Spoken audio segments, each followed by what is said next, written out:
Coal-fired power still has buying power worldwide, and an automaker hopes to create jobs again, but this time for making electric vehicle batteries. I'm Rod Walton, Content Director for Power Engineering at PowerGen International. Coming up, I'll have these stories and more in our weekly Clarion Energy News Wrap-Up. Coal-fired power has been on the retreat in developed nations over the past decade, but you knew that. Many gigawatts have shut down, and some financial institutions are saying they won't make loans on fossil fuel generation.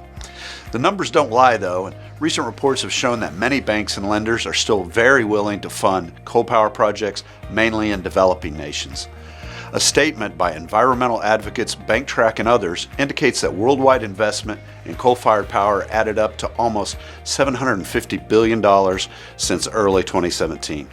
Remember that the Paris Climate Accord was only 3 years ago, so these statistics are alarming to climate advocates. The Coal Exit report noted that more than 1,000 new coal-fired power stations or units are in planning or under construction globally. Of course, there are two sides to every story, even this one. People can argue the impact of climate change, but others note that coal-fired power may be a best option in developing nations where they're simply trying to get baseload electricity to those who don't have it.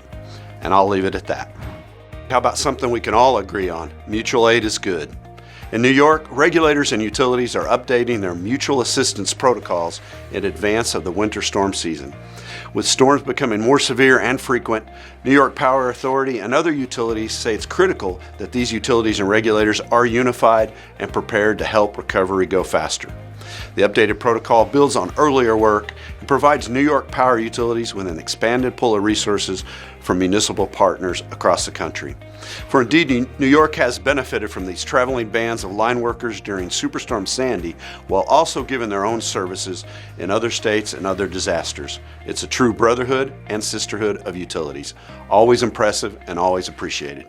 General Motors and South Korean battery firm LG Chem will jointly invest $2.3 billion in a new electric vehicle battery plant in the once mighty car-making city of Lordstown, Ohio. Lordstown is where GM idled, then sold a 53-year-old car factory.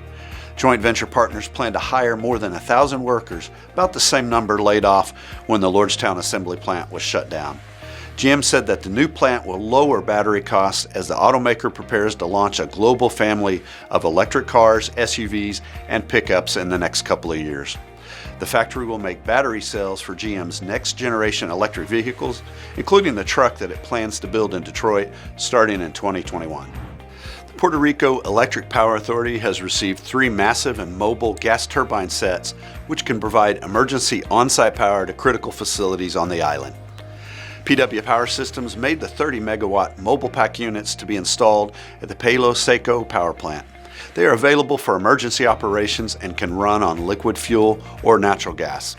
It was a little more than 2 years ago that Hurricane Maria knocked out power to virtually all of Puerto Rico, and the island is still recovering in many ways.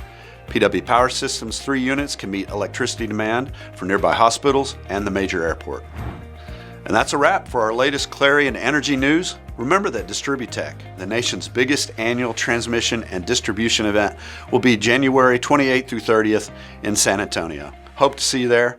I'm Rod Walton, and thank you for watching.